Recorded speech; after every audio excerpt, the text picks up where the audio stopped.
Tal y como habíamos informado, está con nosotros el doctor Belarminio Ramírez Morillo. Para nosotros es un placer recibirle en nuestro espacio, doctor.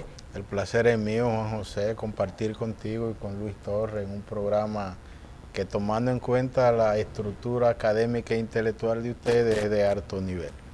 Bueno, muchísimas gracias. Muchísimas gracias, viniendo de usted. Eso es un piropo, viniendo de usted. Estábamos detrás del doctor hace ya unos cuantos meses, pero sus responsabilidades y sobre todo compromisos de trabajo le habían impedido estar con nosotros, pero qué bueno que vamos a compartir con él una entrevista que será sumamente interesante después de transcurrido el proceso electoral. Decir que el doctor Belarminio Ramírez es doctor en Derecho, licenciado en Ciencias Políticas y Administración Pública, catedrático universitario de varias universidades, de varios centros académicos, además un experto en el área de comunicación política, campañas electorales, formación política, derecho electoral y constitucional. Así es que, bueno, aparte de eso dirige una fundación, es consultor, y para nosotros, bueno, como digo, es un placer tenerlo por acá, y yo pienso que el momento es propicio para que empecemos a hablar del recién pasado proceso electoral, así como una evaluación muy global de cómo usted ha visto qué ha pasado, qué pasó durante el proceso y sobre todo los resultados del proceso electoral. ¿Cómo evaluarlo? El pasado proceso electoral dejó importantes lecciones, tomando en cuenta que desde 1994 no se celebraban 3 elecciones conjuntas y que más de la mitad del electorado no tenía experiencia votando con 3 boletas. Eso en cierta medida contribuyó a que se produjera un nivel importante de votos nulos en el nivel congresual. Sobrepasa, parece, todo los procesos. Porque la Junta no comunicó con tiempo la forma de votar. Hizo falta una campaña educativa y los partidos tampoco la hicieron. La campaña electoral propiamente dicha es la más pacífica que se ha vivido en la República Dominicana, en la historia democrática de este país. Hubo violencia, pero fue en la pre-campaña. En la campaña en sí no hubo enfrentamiento de bandos de ningún partido contra otro. No hubo violencia física de ningún tipo. En la campaña hubo menos agravios verbales que en las campañas pasadas. Hubo menos descalificación de los adversarios que en la campaña pasada. Un punto importante en esta campaña electoral es que los mensajes positivos fueron mayores que los mensajes negativos. Yo estuve haciendo un cotejo y una evaluación y alrededor del 90% de los mensajes de los candidatos de oposición fueron positivos y solo un 10% negativo. Y en la campaña del presidente Danilo Medina fue un 100% campaña positiva. Cuando se hace una campaña más positiva que negativa, eso contribuye a edificar a la población, a mejorar la inteligencia racional, porque una campaña electoral en la sociedad de la información y del conocimiento en que vivimos es una discusión sobre el futuro, donde los productos exponen las propuestas, el futuro que aspiran a construir en caso de ser favorecidos con el voto mayoritario de los votantes. El día de la votación hubo un ejercicio interesante de neuromarketing político. Por primera vez todos los candidatos y candidatas llamaron a la población a votar de manera pacífica y ordenada, pero sobre todo en el día de la votación hubo una comunicación no verbal en cada uno de los candidatos, donde reflejaban alegría, reflejaban al momento de hacer el derecho al voto, optimismo, reflejaban esperanzas y reflejaban felicidad. Y eso fue muy importante. Desgraciadamente, en la tarde del domingo 15 vinieron actos que diluyeron la armonía y la forma civilizada con que las personas votaron. En nuestro caso estuvimos recorriendo centros de votación, percibimos algo que nunca lo habíamos percibido. En los días de las elecciones siempre los activistas de los partidos se atrincheraban, lo del partido oficial aquí, lo de la oposición en otro lado, y en esta ocasión no hubo ese atrincheramiento. Habían algunas personas en los alrededores, alrededor de los recintos electorales. Estaban conversando. ¿Qué significa eso? Que la pasión, la animadversión, el odio, esa cultura política de enemizar a la persona por el hecho de que son de partidos distintos, eso quedó en el pasado. Y eso es un clima muy bueno para construir una verdadera sociedad democrática. pienso que lo que sucedió en términos de los técnicos que no fueron a votar a los centros de votación, el cambio de escrutinio electrónico por escrutinio manual a último momento, todo eso era parte de un plan de la oposición, porque todo este proceso de tecnificación, de avance en materia de tecnología, los partidos lo aplaudieron y lo respaldaron a través de sus delegados. Parece que estratégicamente se pusieron de acuerdo para en el último momento poner a la Junta en aprieto, y la pusieron. Y toda esa dilación en ese proceso de escrutinio y toda esa violencia, todos esos muertos tienen que ver con una estrategia política que deslució una campaña altruista, que deslució un mensaje esperanzador en el día de la votación. Lamentablemente la imagen del órgano electoral se ha empañado como consecuencia de todo esto, pero ya percibo que ya viene armonía y paz en el pueblo dominicano, puesto que estas elecciones son las menos reñidas que se han celebrado en el ciclo de la democracia dominicana. Algunos dicen que por suerte ocurrió eso. Por porque suerte. Si hubiese sido todo lo contrario. Si hubiese sido una elección como por ejemplo esa de Jacobo Magluta y Balaguer del 86, que fue 18,000 votos de diferencia, o si hubiese sido unas elecciones como la del 90, que fue un 75,000 votos, o la del 96, o la del 96, que fue 100,000 votos y algo, entonces aquí no se sabe lo que hubiese pasado. Y eso es peligroso, porque gente con un perfil pacífico, con un perfil racional como Luis Abinader, de repente se transformó en un ser humano desconocido. Porque Luis Abinader, que habló al país después de las elecciones, tratando de sacar a relucir carácter y personalidad fuerte, ese no es Luis Abinader. Y todas estas personas, inclusive Minú, una mujer que siempre ha estado apostando por el avance en materia electoral, en procesos, en tecnología, de repente se convierte en otra persona. Entonces eso es preocupante y eso es peligroso. Porque si ese es el liderazgo que va a tener la República Dominicana en el futuro, un liderazgo que no reconoce la derrota, un liderazgo que solo acata la democracia cuando le favorece, pero que no acoge su conducta y accionar a los principios y valores de la democracia, entonces aquí tenemos planteado un desafío, un reto muy grande de cara al porvenir. ¿Qué significa eso, doctor? Que esa manifestación que tuvo el candidato del PRM, el señor Luis Abinader, que usted lo califica como un error y falta de tacto político. Así mismo, falta de madurez, falta, porque él debió crecerse. Lo que se esperaba de él era que él el 16 de mayo iba a pronunciar un discurso a la nación donde le iba a agradecer al pueblo dominicano por la forma civilizada y armónica como ejerció el derecho a elegir, donde le iba a agradecer al 1,000,000 y tanto de dominicanos y dominicanas que votaran por él, donde le iba a agradecer a toda su estructura política y aliados, y donde iba a felicitar al adversario. Él se equivocó en algo, y eso va en su contra. Las campañas electorales comienzan al día siguiente de la elección anterior.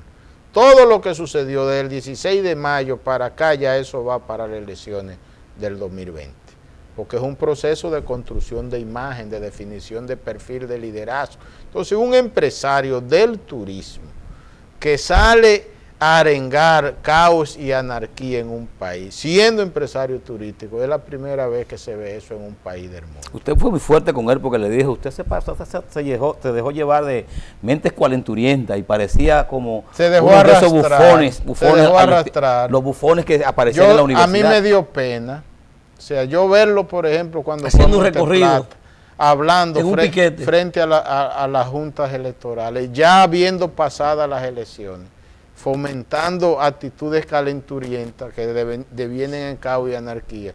Ese no es Luis Abinader. Por eso el empresariado se preocupó de una vez. Y por eso fue a felicitar al empresariado, fue a Danilo y también llamaron a Luis Abinader a que reflexionara, y la iglesia hizo lo mismo. Hay gente que dice que cuando los empresarios fueron donde él fue a dar un pésame. Pues, Dándole como el pésamo por su pérdida, por haber perdido. Dándole un pésame A Luis Abinader. Es que Luis Abinader no perdió, porque un hombre que por primera vez es candidato presidencial y saca más y de un partido que viene de una un división. partido que estaba en el número 15 y su partido pasa al número 2, o sea, se convierte en el candidato de la oposición y se convierte en el líder de la oposición. Entonces Luis Abinader ganó. El error fue estratégico porque ellos pensaron que podían ganarle en voto a Danilo. En la universidad, por ejemplo, en la formación que nosotros damos en materia de marketing, comunicación y campañas electorales, hay un módulo que se llama Plan Estratégico de Marketing. El primer punto del plan estratégico de marketing de una campaña es identificar los objetivos.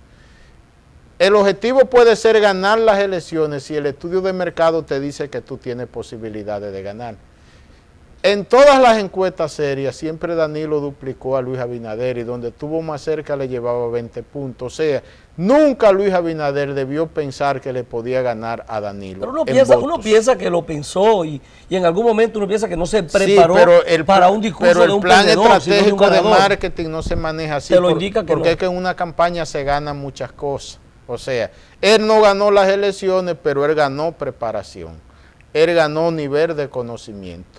Él ganó pensamiento integral, él ganó preparación temática, él mejoró en la empatía, él logró mayor legitimidad social que la que tenía. Entonces, si tú evalúas a Luis Abinader en el momento que lo proclaman candidato y en el día de las elecciones, entonces Luis Abinader ganó.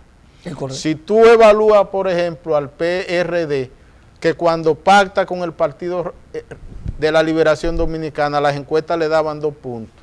Y el PRD sacó más del 5% de los votos, sacó diputados y sacó alcaldía el PRD. 31 alcaldías. Porque el PRD se iba solo, nada más iba a sacar 14 diputados. regidores. Si tú evalúas el Partido Reformista, que no tenía ni 2 puntos cuando pactó con el PRM y logró mantener la mayoría para financiamiento privilegiado, sacó senaduría, diputados y alcaldes, entonces el Partido Reformista también ganó. Entonces es una elección donde todos fueron ganadores. Estas son las elecciones con más ganadores. Los que perdieron fueron los partidos pequeños que se fueron solos. Porque lograron una votación muy pírrica. Y su planteamiento y lo que eran, digamos, los planteamientos que tenían no impactaron.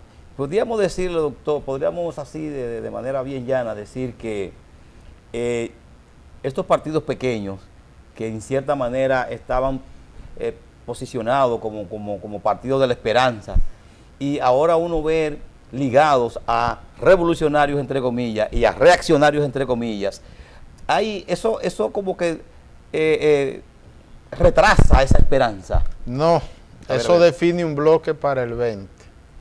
Explíquese. Hay un arroz con posiciones tan encontradas y posiciones sobre temas nacionales. En el 20 ya no se puede descartar, por ejemplo, que los vinchos sean aliados de Luis Abinader, porque ya ahora ya coincidieron, ya compartieron copas de todo. Pero Minú con los vinchos. Ya no se puede descartar. No se puede descartar. Guillermo Moreno, que nunca quiso pactar. Exacto, no se puede descartar que Minú va a entrar con esa gente también. Y probablemente el mismo Guillermo Moreno. Para enfrentar a un PLD que no se sabe. Hay un bipartidismo que se va a fortalecer más para el 20. O sea, esa tendencia bipartidista que está determinada por el sistema electoral que tenemos de 2 vueltas, va a llegar a su máxima expresión en el certamen electoral del 2020. La oposición se va a ir nucleando, porque todos esos ventorrillos que no consiguieron votos perdieron la legitimidad. Una forma de ellos sobrevivir ahora es pactando, y parece que van en esa dirección y van temprano, porque todo lo que armaron en contra de la Junta lo planificaron de manera conjunta. O sea que hubo una planificación del bloque que era la oposición. Ellos se pusieron para actuar en contra del sistema y en contra del órgano electoral. Pero lo hicieron un día antes. Que eso le hace daño a ellos mismos también. Pero ellos no entendieron una cosa, donde ellos están perdidos en lo siguiente, es que ellos no entienden la razón por la que Danilo sacó 11% de votos ahora más que en el 2012. Ellos no entienden la razón por la que el PLD de un 36 o un 37% pasa más de un 50%. Esto tiene que ver con una mezcla de gerente y líder en Danilo. O sea, eso tiene que ver con la naturaleza humilde, sencilla y cercana a la gente de Danilo, que ha desmitificado el poder en sinergia con unas políticas públicas enfocadas en beneficiar al ciudadano al margen de simpatía partidaria. Entonces Danilo derrumbó las barreras partidarias y se ha convertido en el centro cohesionador de la sociedad. En las encuestas previas a las elecciones, entre un 10 y un 12% de los que decían ser miembros del PRM decían que valoraban el liderazgo de Danilo y sentían agrado por Danilo y veían como positiva la gestión de Danilo. Entonces, frente a un liderazgo con un posicionamiento blindado como eso, la oposición no tenía posibilidades de competir. Este proceso tiene algo diferente a los anteriores, y es que aquí las elecciones se decidieron 2 años antes. Desde el 2014, desde que se habló de reformar la Constitución, ya se sabía que era un hecho la repostulación de Danilo con una votación sin precedentes como lo ha logrado. Vamos a hacer una pausa y seguimos esta interesante conversación con el doctor Belarminio Ramírez Morillo. Así que pausamos y retornamos en ese mismo lugar donde nos quedamos. Elecciones definidas 2 años antes, porque el candidato que se visualizaba era el actual presidente de la República y estaba blindado. Y los 2 bloques que ya se han, digamos, identificado. Bueno, pausamos y retornamos en breve.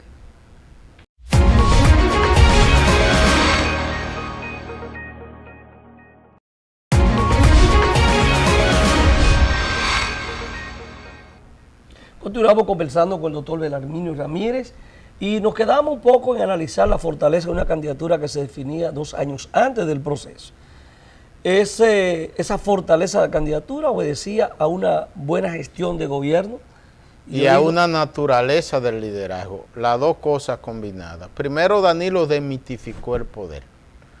Danilo bajó de las alturas y comenzó a compartir con el ciudadano humilde y sencillo, como no lo había hecho ningún presidente en la historia dominicana. Es una democracia humilde y sencilla.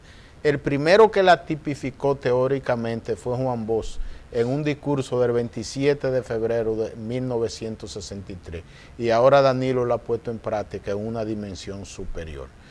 Las políticas que ha implementado el gobierno, primero la revolución en la educación, todo este sistema de democratización del crédito a través de banca de los pobres o banca solidaria, todo este sistema de sorteo de obras, de compra, sin tomar en cuenta banderías políticas, eso ha llevado la democracia a un nuevo estilo, transparencia, oportunidad para las pequeñas y medianas empresas, inclusión, o sea, a un régimen más participativo, más incluyente. Entonces hizo esto, que se lograra algo que nunca se había logrado. Por primera vez en la historia electoral dominicana, un presidente que va por la reelección consigue el voto total del segmento de los independientes. Nosotros como estudiosos de la conducta electoral dominicana jamás pensábamos que eso podía suceder, y ahora sucedió. Por eso desde enero del 2013 nosotros comenzamos a plantear lo conveniente que era para el sistema democrático y para la sociedad dominicana que se le diera la oportunidad a Danilo de presentarse de nuevo como candidato, porque Danilo se convertía en un punto de inflexión que detenía el resquebrajamiento de la partidocracia. Y en un momento de desbandada y debacle partidaria, entonces este hombre llega y se hace querer de 8 de cada 10 dominicanos. Y hubo momentos, por ejemplo, 27 de febrero de 2013, cuando habló en el Congreso y le marchó a la Barri por el oro de Cotuí, que llegó a un nivel de agrado de un 94%. Nosotros jamás podíamos pensar que una sociedad atomizada por la política, donde la política divide hasta la propia familia, se iba a construir un nuevo perfil psicológico social con un liderazgo que le cayera bien casi a todo el mundo. Yo visualizaba el escenario político electoral del anterior, o sea, el pasado, con las figuras que no fueron. O sea, yo no me imaginaba a un Hipólito Mejía fuera de ese proceso electoral. Y uno pensaba que inicialmente también el presidente Fernández iba a ser el candidato natural del Partido de la Liberación Dominicana. Entonces, de repente, cuando uno ve que se define la candidatura de Danilo, y entonces aparece en el escenario Abinader, uno decía, fue que Hipólito decidió ceder su espacio porque entendía que no podía competir con la popularidad del presidente Danilo Medina. Hipólito quería de nuevo competir con Danilo, pero a Hipólito los empresarios le sacaron los pies. Los empresarios ligados al PRD que le habían dado apoyo a él se disgustaron mucho con él, porque en la campaña del 2012, en la recta final, el papel de Hipólito fue muy pobre en lo racional, en lo temático, en la discusión de su propuesta de gobierno. Eso que pasó en el diálogo del grupo Corripio y en la UN. Dicen que él perdió esas elecciones porque quiso. Ahí fue que él perdió, porque él tiene un déficit de inteligencia racional. Entonces, en la era de la comunicación en que vivimos, es vital para un candidato la inteligencia racional, articular las ideas, los pensamientos, la visión de futuro, porque a través de inteligencia racional es que se conecta con la parte racional más votante del electorado, con los independientes, con los empresarios, con los liderazgos religiosos y profesionales y comunitarios. Entonces, esa debilidad del liderazgo de Hipólito, con mucha inteligencia emocional y poca racional, ya lo saca como producto competitivo en los tiempos en que vivimos. Entonces el empresariado le sacó los pies a él temprano y apoyaron a Luis Abinader. De haber competido Hipólito fue y compitió con Abinader, pero Hipólito no quiso ganarle en el proceso interno. Hipólito le hubiese ganado, porque ya Hipólito sabía que había perdido el respaldo de los sectores de poder económico. Prefirió que fuera el candidato. Y hizo lo correcto, fue una actitud muy inteligente, porque ahora iba a salir muy reducido, muy empequeñecido, porque a Hipólito Danilo lo hubiese ganado. Hipólito no le llegaba un 25% de los votos a Danilo. Eso quiere decir, doctor, que dentro de los partidos ahora, estos dos grandes bloques que usted define, digamos que dentro de ese bloque donde Abinader, hay sectores que lo ven muy afanado en conservar liderazgo dentro de ese entorno, y sin embargo la posición de la actitud que ha tenido Hipólito Mejía, lejana en cierta manera, significaría entonces que en algún momento pueda darse un choque ahí, Hipólito, por el liderazgo de ese bloque. No creo, ya Hipólito no va a competir. Hipólito lo que va a hacer es apoyar a Carolina, ya las señales están dadas. El liderazgo de la oposición... ¿Pero traerá una lucha interna eso? No, el liderazgo de la oposición ya nadie se lo quita a Luis Abinader. ¿Creo que eso está definido? Es muy probable que en el 20 ellos vuelvan y repitan, él y Carolina. ¿La misma fórmula? Sí, es muy probable que eso suceda. Aquí en el 20 va a haber menos liderazgo que lo que hay ahora. Ya salió del escenario Vargas Maldonado, salió del escenario Kiki Antún, salió del escenario Hipólito Mejía Domínguez. Leonel es muy difícil que se presente un clima que le permita volver. Entonces aquí queda Danilo y Margarita con niveles de aprobación. El liderazgo joven de relevo del PLD que se movió buscando la candidatura no pudo conectar. Entonces quemaron las gomas antes de tiempo sin necesidad. ¿Y no tendrá ninguna posibilidad? Porque es que ellos no debieron salir a moverse, porque es que lo que estaba dado de que el país estaba en Danilo, o sea, es que una población no se pone en dos liderazgos a la vez. Si ellos me hubiesen pedido consejo a mí, yo le hubiese dicho a todos, Aguántense. a Reinaldo, mi profesor y amigo, a Francisco Javier, a todos le hubiese dicho, no, quédense tranquilos en su casa y su oficina ahora. Y espere que se define. Porque es que el pueblo estaba en Danilo en más de un 90%, entonces fue un desatino estratégico. Entonces ahora en el 20 vamos a tener menos líder que lo que teníamos en el 16. Entonces, ¿cómo queda? Tenemos menos liderazgo, tenemos dos partidos, usted habla de dos bloques, PRM, y yo digo, si tenemos menos liderazgo, el presidente fijando posiciones claras, definitorias de que no se presentará de nuevo. ¿Usted cree que eso puede variar? No, yo lo que veo en el 20 de nuevo a Danilo enfrentado a Abinader y a Danilo ganándole fácil otra vez. ¿Usted cree que Danilo va a Pero él juró Pero juró ante Dios. es que Dios no se mete en política, a Dios no le gusta la política tampoco. Entonces constitucionalmente se Pero ahora es más fácil. Constitucionalmente se puede. No, ahora es más fácil porque ahora el PLD tiene más legisladores, tiene lo del PRD ¿Y también. usted cree que se embarcaría en reformar de nuevo la Constitución? Si la sociedad crea el ambiente, sí, porque es que eso siempre lo crea en la sociedad. Lo primero que comienzan son los empresarios. Porque si hay estabilidad. Hay algo muy importante y es que los partidos aquí se desguañangaron. Los partidos eran las columnas vertebrales de la democracia dominicana. Ya los partidos se resquebrajaron. La columna del sistema ahora son los líderes. Entonces, mientras menos liderazgo tenemos, la democracia está en un terreno más movedizo y más amenazado. Si hay un liderazgo que cohesiona a la sociedad con niveles altos de confianza y de credibilidad, con una gestión altísima de aprobación, no es verdad que el empresariado... ¿Usted no cree que es muy arriesgado usted hacer ese tipo de pronóstico? No, es que la todavía verdad... sin iniciarse el próximo periodo presidencial. No, pero que yo en enero del 2013 dije que Danilo iba a ser candidato y muchos amigos míos, incluyendo hasta el propio Leonel, se disgustó conmigo. Porque es que los mercadólogos políticos, los que profundizamos mucho en esta materia, vemos el futuro. Nosotros vemos lo que puede pasar en 4 y hasta en 10 años. Si la gente gira más en torno al liderazgo, el sistema de partidos políticos, mirando la situación del PRD, la situación del Partido Reformista, los partidos minoritarios que no han logrado una propuesta que pueda tener aceptación a nivel de la población, no tenemos un problema en el sistema de partidos políticos. No hay una amenaza. Hay una amenaza. El sistema de partidos está aquí colapsado. Porque hay una cosa importante, esa votación que sacó el PLD, no la sacó el PLD como partido.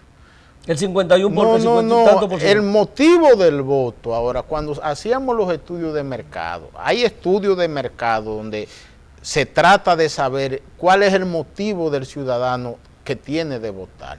En el pasado, el motivo del voto era partidario. Por eso un partido no importa quién postulara, el PRD hasta con un muerto te sacaba el 40% de los votos, porque el motivo era el PRD. El PLD llamado voto duro tenía una motivación, o sea, ya no, el motivo fueron los productos, candidatos y candidatas. Por eso el futuro va a depender mucho de la calidad de los liderazgos y por eso nuestra preocupación con esa actitud muy pobre, muy inmadura que tuvo Luis Abinader después del proceso cuando debió crecerse. Pero han habido sorpresas de liderazgos jóvenes. Andan jóvenes por ahí que, por ejemplo, en el Instituto Nacional, pues fue una sorpresa prácticamente, sin ningún trabajo, digamos, mercadológico, de posicionamiento. Y vemos el liderazgo, vemos también pero ¿cuál caso? ¿Tú me estás hablando de David? De David. Hay que ver ese caso que se presentó. Pero ese fue el que más invirtió en mercadeo, porque David Collado es un proyecto que nació hace como 12 años. Y quienes armaron el proyecto David Collado lo están trabajando como presidente de la República, como producto presidencial.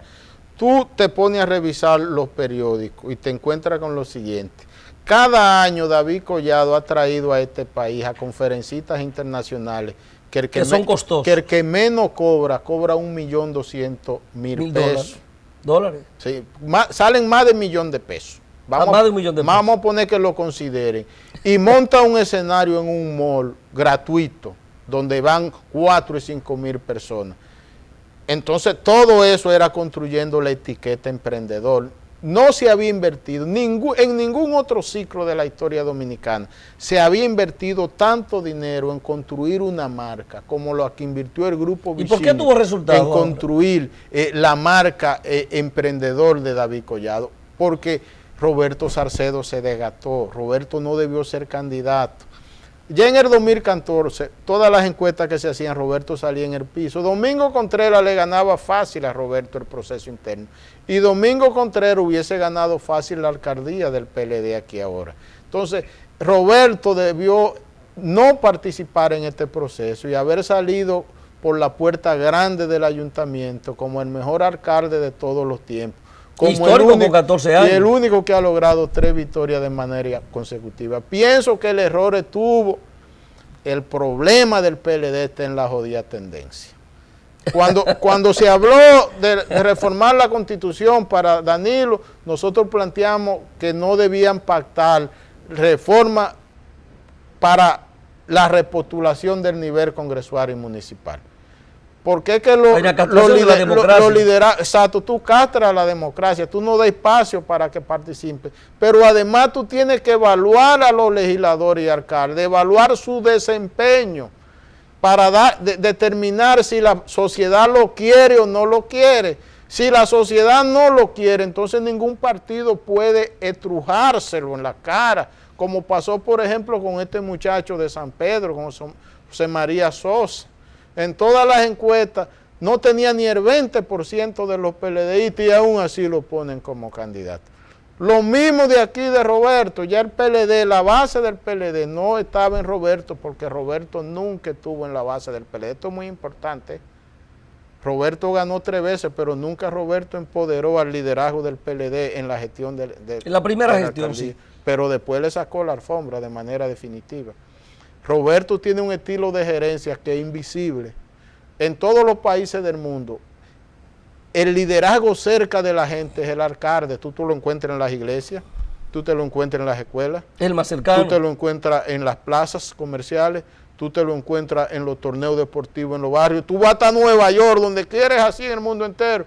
Y Roberto despachaba en una móvil invisible. Ni siquiera los funcionarios del ayuntamiento lo veían. Le decían el alcalde ausente. Ni siquiera los empleados lo veían. Ni siquiera los diputados del PLD del distrito tenían contacto y trato con él.